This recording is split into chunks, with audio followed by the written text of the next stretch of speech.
What's up, guys? Welcome back to the channel. Be sure to like, comment, subscribe, share, all that good stuff. If you can't tell, I'm going to be doing a solo analysis video today. Should be a pretty brief one. There were just a couple pieces of content I wanted to take a look at. SW and I are still going to be doing our show tomorrow. We should be doing it tomorrow.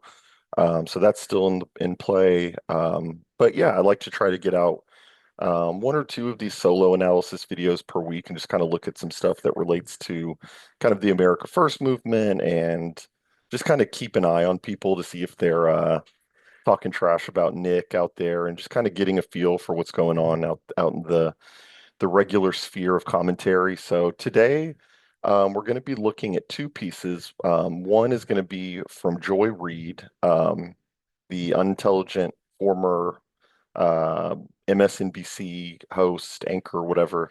Not a particularly intelligent woman, but some of what she's saying does have some relevance to kind of how Nick is being received by minorities now, funny enough.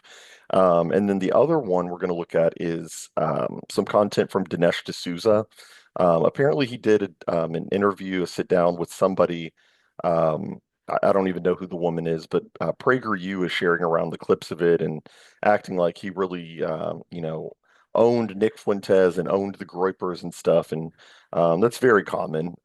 They really try to take a victory lap whenever it's well, not whatever, but even if it's not well deserved. So we're going to take a look at Joy Reid and Dinesh. So yeah, hope you enjoy. Follow me on Twitter, Jordan BVIDE0S.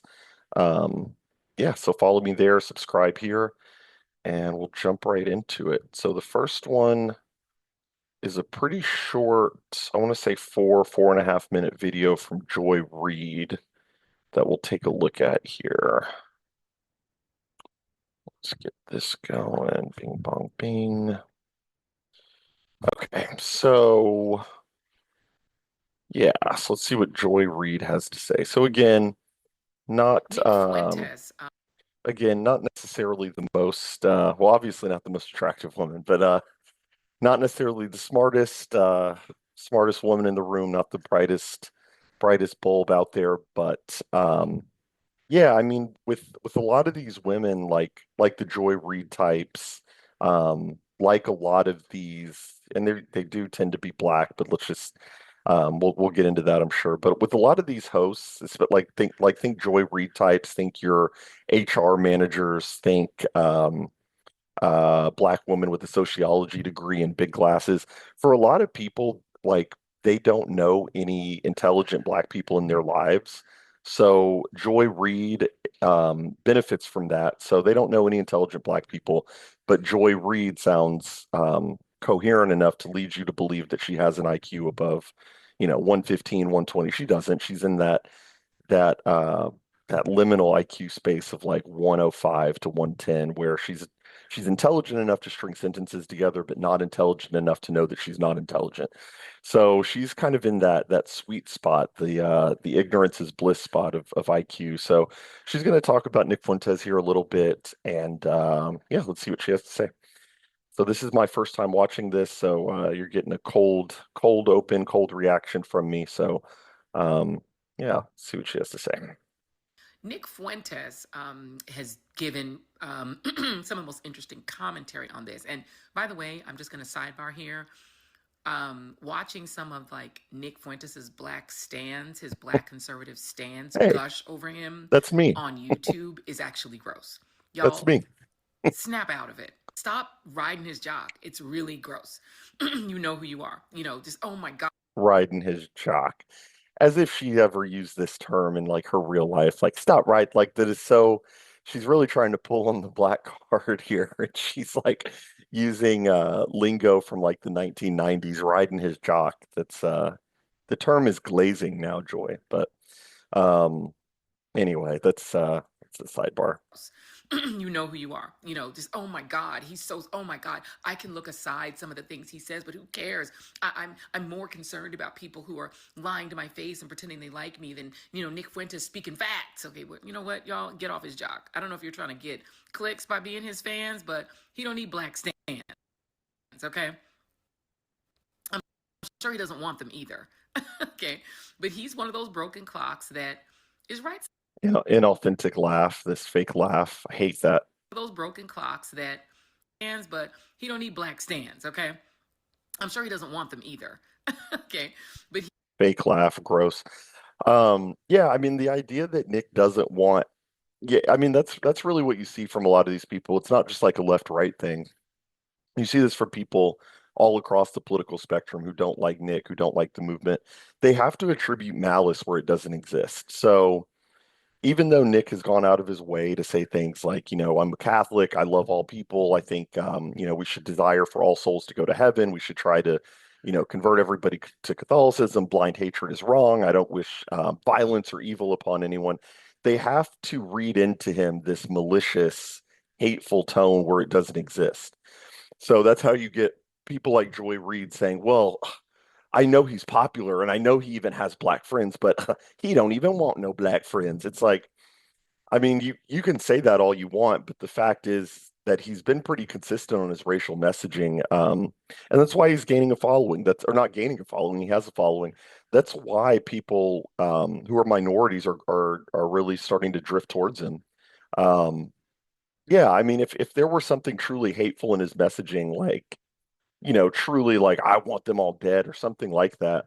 I think these people would be able to suss it out pretty quickly. Now, what I will say though, and we don't have to watch this content per se, or we don't necessarily have to watch this content, but there is this growing brand of content among Black YouTubers where they I want to be charitable to them because it is a growing segment and Nick's messaging is reaching a lot of new people.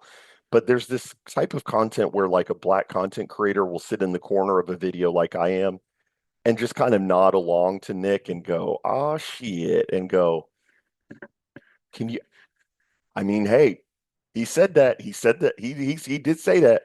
It's like I do think that that's kind of a lower form of content, just like this, not reaction based content, but just kind of sitting in the corner and just going, I think it's kind of a low form. Um, I don't know that that's what the people are doing that she's referring to. Um, but I'm not a huge fan of that kind of content. But it is good that his messaging is reaching new people. And the other cool thing is that Nick hasn't really had to water down the messaging. I know a lot of people, there's a clip going around about how Nick is talking about how blind hatred is wrong and wanting violence towards people is wrong. And people are saying that he's walking back his messaging. That's not a walk back. That has been his messaging. I've been listening to his show since 2018, and that's always been his messaging. The idea that he was more extreme on race and he's walking it back. No, he's been very consistent. So it is interesting seeing these Joy Reid types kind of discover Nick and discover that he's being discovered. Um, and they don't really know what to do with it quite yet because the thing about his Israel Gaza coverage was that it was so prescient. It was so insightful that it exposed him to a lot of people that hadn't heard of him before, and it exposed him to a lot of new audiences. So a lot of this is what you're seeing is in the aftermath of the 12-day war, the Iran war situation. So I'm sure Joy Reid has heard of Nick Fuentes, but probably only in the context of, oh, he's a bigot or something. So now what you're seeing is a lot of these people having to kind of come to terms with the fact that he is growing in popularity with a new audience, and they don't. You're getting this gnashing of teeth because they don't really know how to do it. And just by the way, she's very ugly, man. It's like offensive to look at, but just not an attractive woman at all. She's I'm sure he doesn't want them either. Okay. But okay. he's one of those broken clocks that is right sometimes, right? Every broken clock is right once or twice a day. Marjorie Taylor Greene found her way to the right side. Fail. See, like this is just an insight into her IQ here. A broken clock is right once or twice a day. No, the phrase is a broken clock is right twice a day because the time comes back around twice. It's a broken clock can't be right once per day, idiot. Like she doesn't even know like the idiom, but she would have you believe that she is like a genius. It's like this is who we're left dealing with. We used to have Walter Cronkites, and now we're dealing with this physiognomy, On Gaza, etc., etc. It can happen. Tucker Carlson did. So the right, they ain't always wrong. etc., etc. a lot of black people who are overeducated but don't have the requisite IQ to keep up. They love to just kind of throw in words like that, like et cetera, et cetera. It's you only need to say et cetera once. Like if you've ever read a book, Joy, it doesn't say et cetera, comma, et cetera. It's et cetera that encompasses everything. So it's not et cetera, et cetera. At least she didn't say et cetera, et cetera. Carlson did.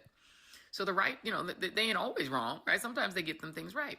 And in Nick Fuentes' case, he's sort of a smarter, younger Tucker Carlson, right? He has similar views, but he's sharper. He's like 25 years old. I will concede that. That's interesting coming from her. See, that's kind of insightful. She has her moments where the IQ shines through. I would say that Nick is like a smarter, younger Tucker Carlson. That's fair. That's insightful, actually. He's, a white supremacist. I don't think that he would disagree with me saying he is. I think that's what he considers himself, right? The Groyper guy. But Not true. He doesn't consider himself a white supremacist. He believes in racial differences, as I believe. Yeah, just physiognomy shock. I looked at her again. Um, yeah, I mean, he believes in racial differences, as does everyone. Um, Deep down, they really know that there are racial differences. And that's all that is. It's not a supremacist thing. And we'll get into that a little bit in the Dinesh D'Souza clip. But yeah, I mean, if you're white and you notice racial differences, they call you a supremacist. And if you're black and you notice racial differences, you are based and you love your people. So, I mean, this is very easy stuff. he's caught on to a couple of things that I think are actually true. And it's game recognizing, or he's recognizing the game Republicans have been playing specifically with young white men, because Hmm. that's who he speaks for. He speaks for young white men and their anger about a lot of things, but specifically about immigration. Take a listen to a little bit of what his commentary was on the 600,000 visas. 600,000 international students from China. 600,000 students from China. Are you tired of winning yet? Got what you voted for? The reason y'all are so mad at me and why I mean, the interesting thing that's happening with the Nick Fuentes commentary from people like Joy Reid is that they're kind of forced. It's basically that Nick is doing a better job than even they are at criticizing Trump, because Nick doesn't have Joy Reid. These kind of people really do want to attack Trump the way Nick is doing, but they can't. They can't because they've painted themselves into a corner because any to them at least and what they've um been speaking about and what they've been screaming from the hilltop for years is that any criticism of immigration is coming from a nativist, xenophobic, racist, blah, blah, blah, blah. It's coming from a place of hatred. So when Nick outflanks them, and he has the ability to do that because, like he said, he's not on Team Republican waving the MAGA flag with the MAGA foam finger in the stands like a John Doyle, like a Scott Greer, like a lot of these people who are shucking and jiving for a job or doing whatever. Nick is not beholden to the team, so he can outflank them and actually criticize Trump in meaningful ways. Um, the right can't do that, and the left really can't do that on things like immigration. At best, what they can say is that, Trump isn't living up to his promise. How do you feel about that? But they don't really have a substantive critique of like why it's bad that Trump is allowing 600,000 Chinese students to retain their visas, or why the H-1B program is continuing, that kind of stuff. So Nick can outflank them, and what they're having to come to grips with, what this really is that he is doing their job. I'll be careful about how I phrase that. It's not that he's doing the left's job for them. It's that he's doing a better job than even they can do at criticizing Trump, because there's certain barriers that they can't cross. So when Nick is talking about, you know, it's a bad thing that we're allowing 600,000 Chinese students in, he can say it's bad because it's displacing the American and largely white working class. Joy Reid can't say that. The most she can say is, huh, pretty interesting that your guy isn't living up to what he said, isn't it? And then it stops there. It's just kind of this snarky, hollow critique. It's not substantive. And that also gives Nick a lot of wiggle room when it comes to things, or not just Nick, but people in the space. It gives us a lot of flexibility with regards to somebody like Vivek Ramaswamy. I heard, who was it talking about it? Uh, Charlie Kirk. It was Charlie Kirk.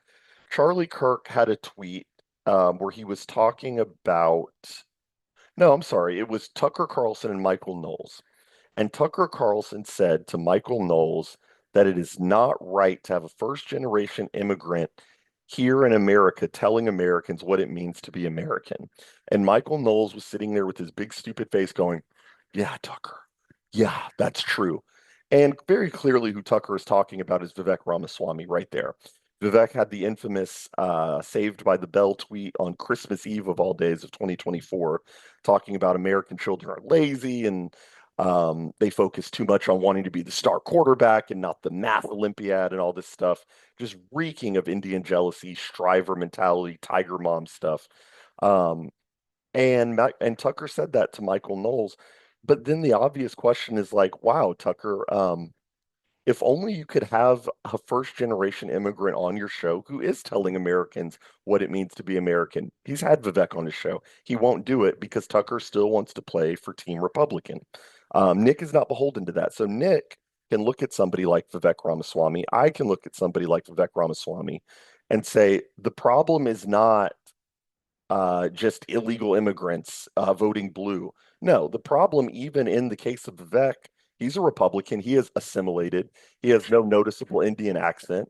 Um, but the problem is that there's somebody who's been here for 5 minutes telling people who've been here for, since the mid 1600s what it means to be an American. And Tucker can try to play that game all he wants. I may pull that clip up.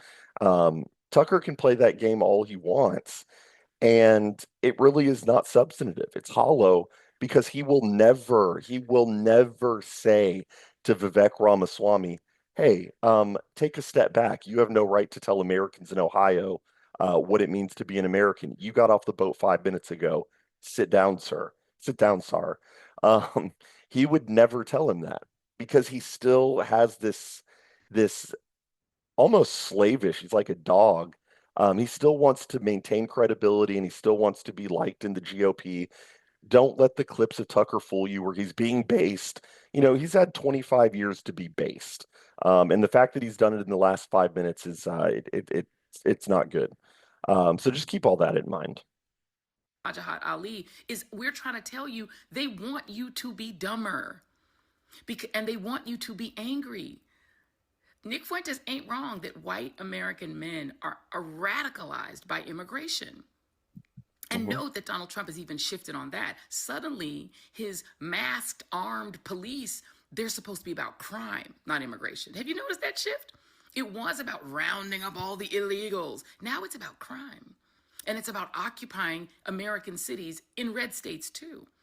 It's about making sure that there are armed police and armed military on the streets when the election happens, just in case y'all are not still red pilled enough to vote for Republicans. There is some truth there. I mean, I don't really know the extent to which I buy that. I've heard this a lot. I take Nick's points obviously with more. I take those as more truthful than this kind of fear mongering that the left is throwing around. I've heard that from people that, oh, the reason they're putting the police in the states is because they want to shut down not being they want to shut down the 2028 election. It's 2025. I don't see how that follows. If that were the case, they'd be doing it in like the months leading up to the election. Now, what Nick's take was that the reason they're occupying some of these cities is because of the possibility of war with Iran, and that they want to shut down any ability to protest. Um, uh, they want to shut down the ability to protest the war, basically, the possible war that's going to happen. So she's being silly here. I mean, insofar as the National Guard is in these cities to arrest black criminals, I support it. To the extent they are there to arrest anti-Semites, I don't support it. But yeah, I mean, if this is truly, and it remains to be seen. A couple weeks ago, Trump was saying, we're going for Chicago next. I mean, Trump has said a lot of things. He also said that the Ukraine war would be wrapped up in 24 hours after he won the election. So take these things with a grain of salt. But like I said, to the extent that they're there to clean up the cities, that's a positive. Um, and to the extent they're there to arrest anti-Semites, it's a negative. It's pretty simple.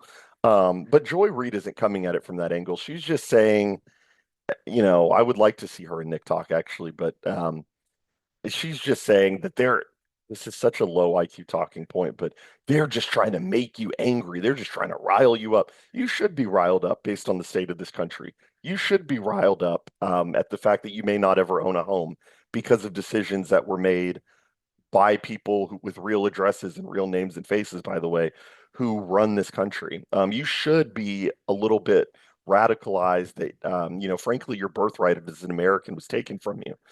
That is not unreasonable. It is not unreasonable to be angry. It is not unreasonable to look at the state of the country and say, you know what, I am pretty pissed off about this. I'm not just going to put on my pants and go to work. Like, I'm not. I'm not saying. I'm not advocating for political violence here, but I am saying that the state of the radicalization is justified. I think it's completely understandable. It's completely justified. But then these people like Joy Reid want to sit back and snarkily go, they're just trying to make you mad, right? It's like, well, it's working. Frankly, it's working. Do you not see what he's doing? Nick Fuentes is telling y'all the facts. Yeah, y'all are getting played because the influencers who are getting paid to tell you to keep voting Republican, they're being paid to get you to vote Republican, not to help you, to make you richer or wealthier or better off in America. I mean, the problem is that even though she's correct, she is diagnosing the problem, and she's not even diagnosing it. She's really just piggybacking on Nick's talking points. The problem, though, is what do you have to offer, Joy? What does the left have to offer? Um, she can sit there and say, they don't care about you. Do you care about the plight of a white guy in Missouri? Do you care about the plight of the white guy who just graduated in computer science, um, who won't be able to find a job or buy a house because the market was flooded with Indians? No. She would talk to those Indians and say, "You guys are hard workers." There's no real critique, and it gets back to the Tucker Carlson Michael Knowles thing. There's no real critique here. There's nothing of substance to it because at the heart of it, she still agrees with the migration. She still hates white people. She still sees a white guy in a job and says he's got white privilege. So the difference between her and they're really trying to rein it in. They're trying to say, no, no, no, don't go that far. But he is right about some things, but stay here. It's like, what are you offering to them, Joy? There's nothing that you're offering. Somebody may hear this and agree with Joy Reid and say, yeah, you know what? Her and Nick are on the same page. The difference is that he actually cares about the plight of the American, the plight of the white person, the plight of somebody like me when I was Nick's age, the plight of the 22-year-old guy who can't leave his parents' house um, because he can't afford an apartment because he can't get a job because all those jobs are occupied by H-1B visa workers. But Joy doesn't care about that. She wants you to think she does, but she fundamentally doesn't, and neither does somebody like Carlson or to a lesser extent Michael Knowles or Matt Walsh. They want to rag on the problem, but do they really care about the plight? I don't think they do. Because all they really care about, if you listen to Matt Walsh, for example, on race and immigration, his whole critique is that it's a culture problem. His whole critique of Somalis moving to Minnesota is that their culture is not assimilable to American culture. No, the problem is that they're not us and that they are making life harder for us economically, socially. Every facet of life is made exponentially worse for however many people you bring for commiserate to how many people you bring in from different cultures. It is because they're not us. It is not that they didn't read enough Thomas Sowell. It is not that they don't vote GOP. And that's all these people really want. If you listen to Carlson or Matt Walsh, they say that the problem is that the immigrants aren't assimilating. One, that is baked into the cake. They are not meant to assimilate. Two, what do they really mean by assimilate? What they mean is fundamentally, they mean, will they vote Republican? They look at Vivek Ramaswamy as a success story of successful assimilation. I look at somebody like Vivek Ramaswamy and think, you should not be here. You are a scammer. You are taking jobs, somebody like Vivek, you are taking jobs away from an otherwise qualified American. Their problem, Tucker, Walsh, Shapiro, is that Indians vote blue or something, or that Somalis vote blue. But if these Somalis were coming here and voting red in droves, they would support it. Look how they support Cuban immigration. I don't support Cuban immigration because they're not us. They support Cuban migration because, well, they know the evils of socialism and they're going to vote red. It's like, dude, what good is voting red if I can't order at McDonald's in English? If I have to learn a second language for every time I leave my home, what was the point of voting red in the first place? And they have no answer for that. They don't care about you either. They don't care about you any more than they care about the blacks or the browns or the Asians. They don't care about none of y'all. They don't care about any of us. What they care about is their profits, their endless profits. And what's going to happen? That is such a this I mean, this is what dumb people listen to though, fundamentally. They and Nick was talking about this recently on his show. There's an inability to look at any problem in the world beyond just they just want to get rich. And there's some truth there, but it's not the whole story.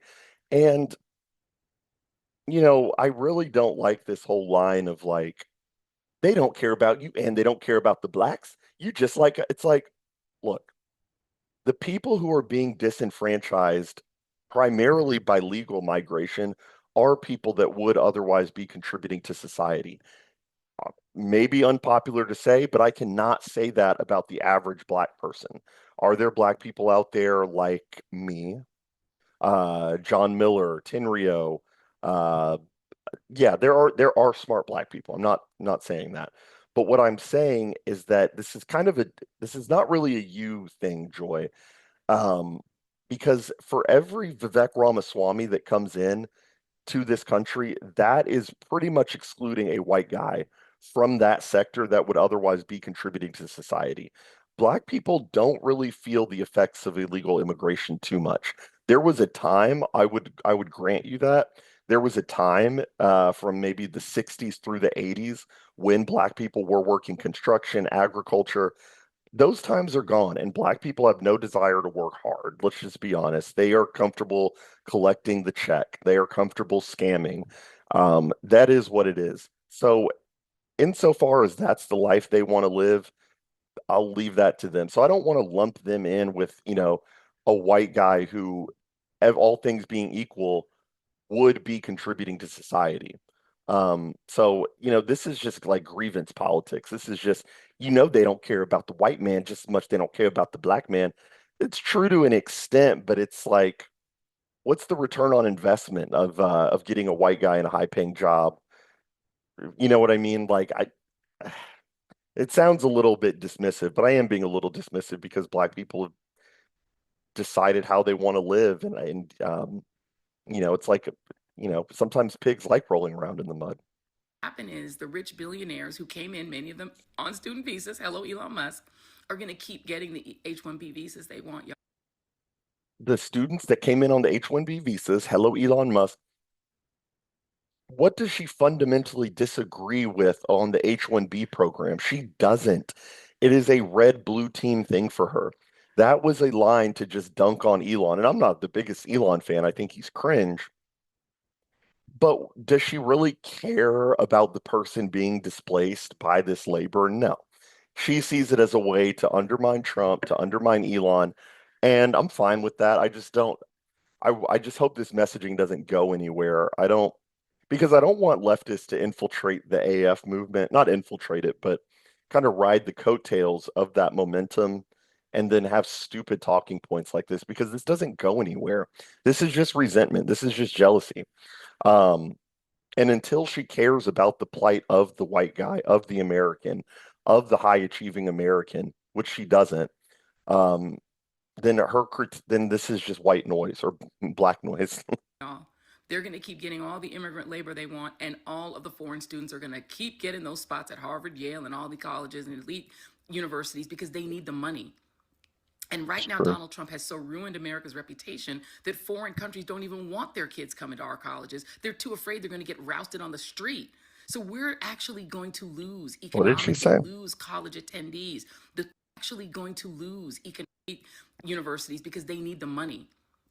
And right now, Donald Trump has so ruined America's reputation that foreign countries don't even want their kids coming to our colleges. They're too afraid they're going to get rousted on the street. They're going to get rousted on the street. What does that mean? I think she just made up a word there. They're going to get rousted on the street. What does rousted mean? Um, let's let her keep going for a second. So we're actually going to lose economically, lose college attendees. The tariffs are going to. But see, do you hear her tone there? It's more she sounds dismayed at the fact that we are losing the H-1Bs. Like she can't even prevent herself. Like the messaging, she doesn't believe this. That's the thing. She cannot even control her messaging. She sounds like, guys, we're going to lose those H-1B students. I'm over here saying that everything she just said for the last 20 seconds sounds like a damn good thing. She's saying he's ruined our reputation, so the foreign students don't even want to come here anymore. Yeah, that's a good thing. I'm fine with that. Yeah, we're total idiots over here, guys. Don't send your kids here. We're crazy. Yeah, I'm fine with that. She is saying that as a negative. I am seeing this as a positive. Tell us, like, we're literally being destroyed. And what is Donald Trump getting for that? He's getting to be one of the billionaires. Game, set, match. She thinks she cooked with that line. Game set. He gets to be one of the billionaires. He's been a billionaire. And this isn't running cover for Trump, but this just shows how scatterbrained leftists are. Like, what do you mean he gets a seat at the table? He's been a billionaire. Now, granted, he's always seen himself as nouveau riche and hasn't always blended in with the billionaires. And I do think that at a deeper level that she's not even capable of thinking of, I do think that part of Trump's presidency is to kind of like really stick a finger in the face of the people that didn't accept him as a billionaire. But that's beside the point. He's what do you mean? It's not like he now this argument would apply to JD Vance, maybe. Vance Vance getting to sit finally at the big boy table after he had a horrible life and he came from Appalachia. Trump has been at the table, so she doesn't even know what she's talking about. Played y'all, and he's reaping the financial benefits while all of you are out there screaming, he lied to me. Yeah, he did. He played you. I mean, she is right that he played his base, but um let's go to this really quick. We may not even have time. I need to go soon. I may not have time right now to do the Dinesh D'Souza thing. I think I'll probably, hey, Spexo, good guy. Shoot him a like. Well, I don't think we'll do the Dinesh D'Souza thing. I think I'm just going to cover the Tucker thing, and then we can go. We'll do the Dinesh D'Souza video next time. Yeah, I mean, look, this is kind of what I was talking about. This is funny. No, it's not. I mean, like this has 60,000 likes on TikTok, by the way, and all the comments agree. This is the kind of content I think is funny that I see on my TikTok timeline. Um, People are just kind of becoming familiar with Nick, and it's funny. Women. No, it's not blacks. It's actually really complicated. No, it fucking isn't at all. Jews are running society. Women need to shut the fuck up. Blacks need to be imprisoned for the most part. And we would live in paradise. Real. But yeah, I mean that's what they're having to deal with, this kind of this mass acceptance of Nick. So where is it? This is what I was saying too. So you have this post right here, and it's not a, I mean, this is a fine post. I don't know who this guy is, but it says this guy is not an American. And it's a picture of the Somali Democrat guy from Minnesota. And he's right. This guy is not an American. I'll concede that. But I tweeted, if this guy rebranded as I'm a Somali who was lied to by the radical left, but then I found Thomas Sowell, and now I'm running to be your next Republican senator. He'd have a slot at CPAC, the RNC, and TPUSA. 100% true. What they mean when they say this guy is not an American is they mean that he is not voting Republican. If the Somalis were voting Republican, the GOP would be welcoming them with open arms. In the same way that politicians do accept Indians with open arms. If you talk to kind of a boomer about Indian migration, you will have a hard time getting them to say anything negative other than there's sure a lot of them. If you really get to the meat of the matter with them, they will say things like they just outwork everyone. They just outwork us. So I mean they're willing to work the days that the other kids aren't. It's like what they really mean is that this guy doesn't vote right wing and that Somalis are kind of offensive to look at, kind of.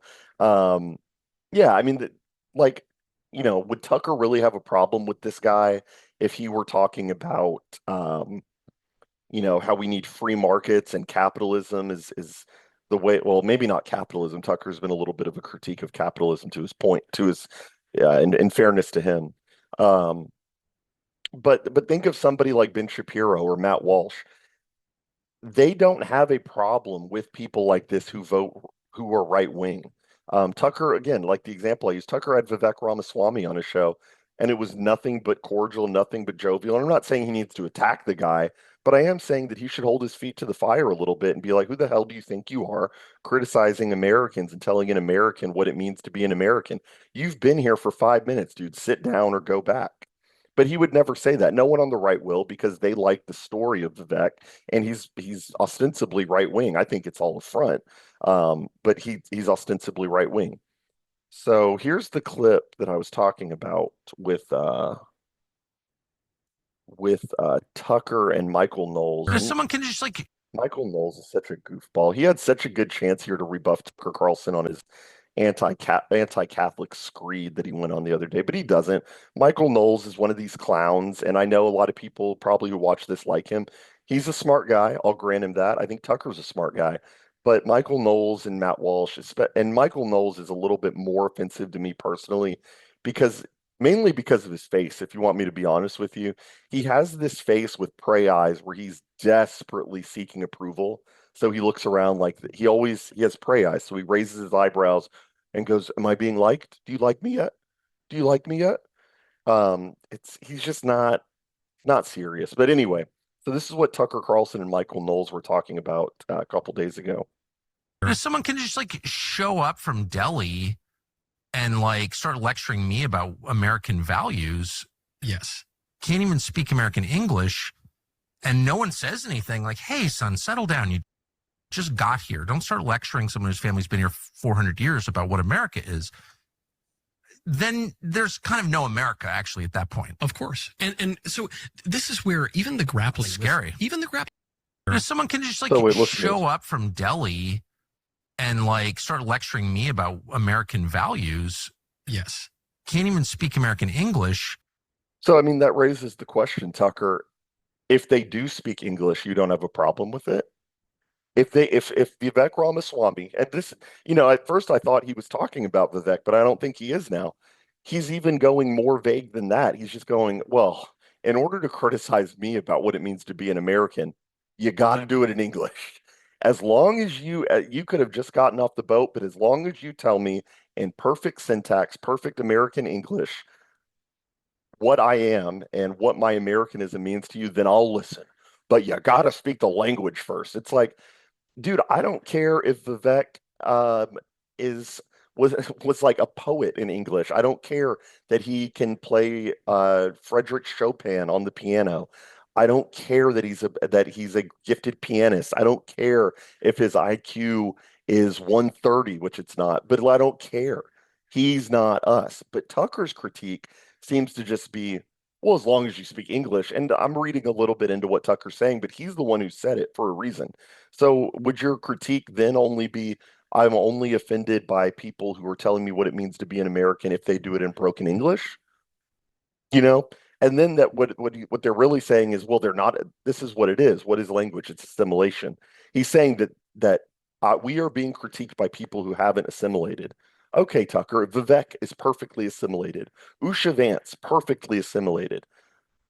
Do you have any critique of them telling Americans what it means to be an American? No, because he's still on Team Red fundamentally. And that's why when he was talking about Nick with Candace Owens, that's why he said he's a Democrat plant. No, it's that he is not on. It's that he's not on either team.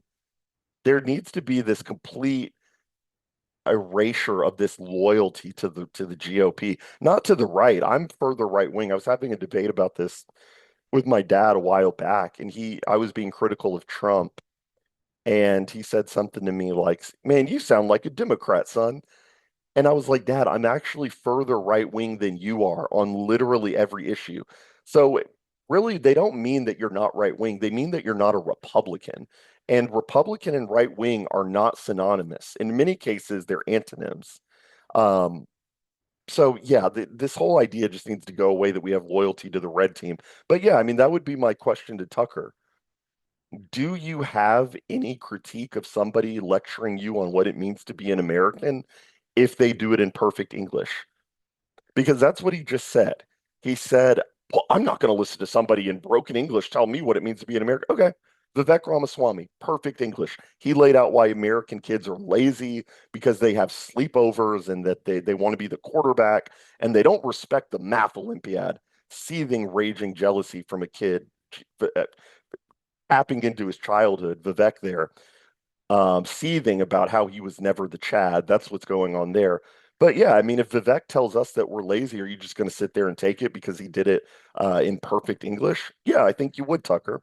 I think you would. And I think that when you had Vivek on your show 9 months ago, I don't know if it was before or after, it's right on the line. I don't know if it was before or after his Saved by the Bell tweet, but I would venture to guess that if you had Vivek sitting right in front of you, you would tell him, you are really the picture of America, Vivek, because you came here and you worked hard and you're a billionaire. And I love that. It's like, so then what are you saying? What are you saying then, Tucker? Is this just red meat for the base? I think it is. I think this is just red meat for the base to go, base Tucker says that Indians shouldn't lecture Americans on what it means.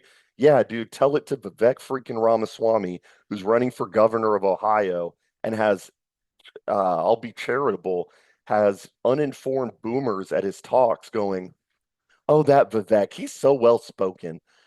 It is time to end that. We need to end that thinking. We need to end that loyalty, or else we're just going to have millions of, well, we already have millions of Indians here, but we're just going to become Canada basically. And I think we're already headed that way, but I'm not much in the prediction game. So, um, yeah, I'll probably end it there. This was a shorter one, and then later, um, I may record it later today and then release it tomorrow. But later, we'll look at the Dinesh thing talking about Nick. But I think the Joy Reid thing was a very nice tie-in. Um, I think it's a really good tie-in because these critiques are completely hollow. You had Joy Reid sitting there with her stupid smirk and her bald head talking about they're just going to keep the H-1Bs going. Do you feel lied to yet? It's like, yeah, but you don't have a problem with the H-1Bs, Joy. And Tucker is sitting there saying, I'm not going to be lectured by somebody who doesn't even speak English. Okay, you are going to sit there and be lectured by somebody who does speak English in Vivek. So what are you really saying? What are any of them saying aside from Nick Fuentes? Nothing. It's stupid. It's a waste of time. If you want to get informed, watch Nick Fuentes. And if you don't want to be informed, keep running on the hamster wheel of Tucker Carlson and Matt Walsh and Michael Knowles, and they'll talk until they're red in the face about immigration and not want to change anything about it and still kiss the feet of minorities who vote red fundamentally. So yeah, I'm going to end it there. I hope you guys enjoyed. Um, yeah, I'm going to record my show with SW tomorrow, and then I will record the Dinesh video later today or tomorrow, so be on the lookout for that. But hope you enjoyed, and I will be back soon. Thanks.